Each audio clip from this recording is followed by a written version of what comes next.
I'm Teisha Bader with the JBS News Update for Friday, May the 20th, 2016.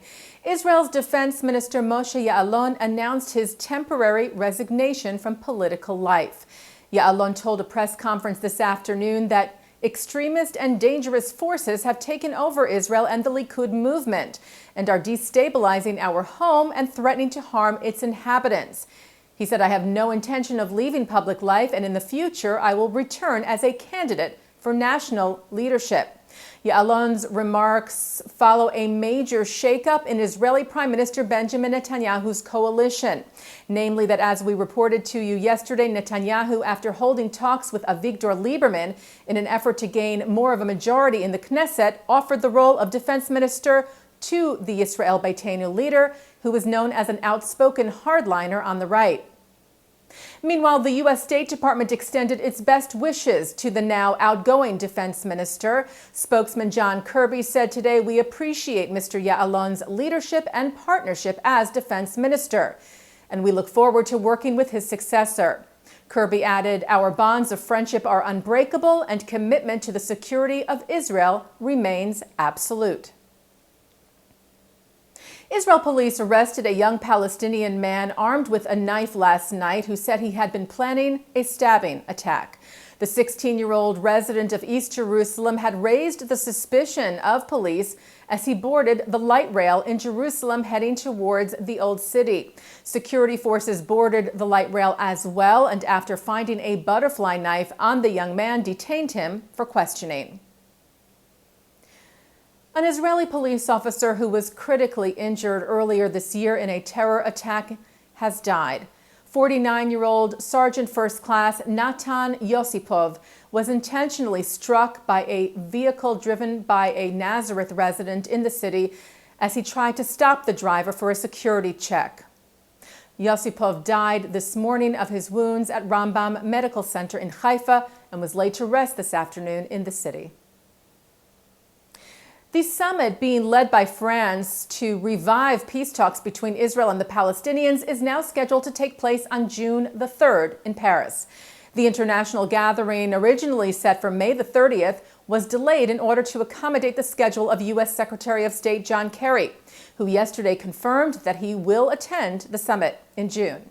Kerry told reporters at NATO headquarters in Brussels that he had informed French Foreign Minister Jean-Marc Ayrault of his intentions to be at the summit. Representatives from 20 countries across the globe will be there as well, although representatives of Israel and the Palestinians are not invited to this initial stage, which is seen as preparatory to an international peace conference to be held in Paris later this summer.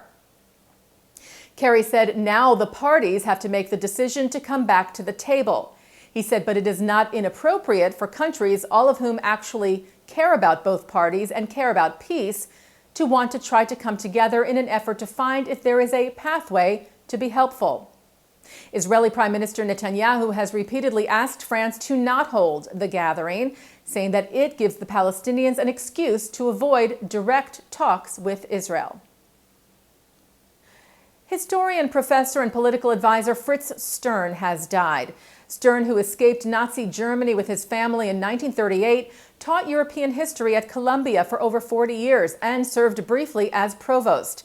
He analyzed the rise of the Nazi Party in books, essays, and lectures, and occasionally advised government officials on the subject. He also served as senior aide to U.S. Ambassador to Germany at the time, Richard Holbrooke. Stern died yesterday at his home in New York City. He was 90. And the death of a Jewish civil rights lawyer is being investigated by local authorities in Texas. The Dallas Morning News reports that 68-year-old Ira Tobolowsky was found dead in his garage a week ago in a fire that officials call suspicious in nature. Tobolowsky was reportedly involved in what was described as contentious litigation at the time of his death. His extended family includes actor Stephen Tobolowsky and State District Judge Emily Tobolowsky. Tobolowsky is also survived by his 3 children. The American Jewish Committee announced that National Security Advisor Susan Rice will address the AJC's Global Forum coming up in Washington this summer.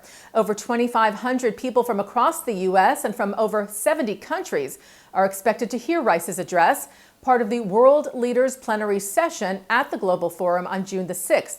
The forum runs from June the 5th through the 7th. And taking a look now at our programming for tonight on JBS for Friday, May the 20th. Live Shabbat services are coming up at 6 o'clock from New York City's Central Synagogue, followed at 7:30 by classical Israeli musicians in concert. And at 8, a program from Limud New York 2016 with Education Director of the LGBTQ Initiative Sojourn, Robbie Medwed, who talks about the Bible and pop culture.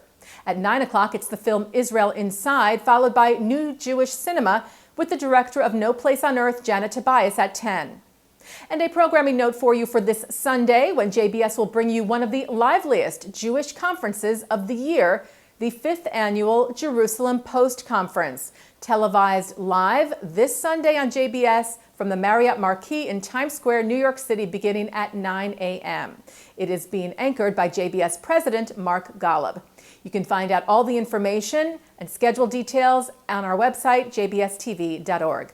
I'm Teisha Bader. I am off on Monday. I will see you back here with the news on Tuesday. Shabbat Shalom.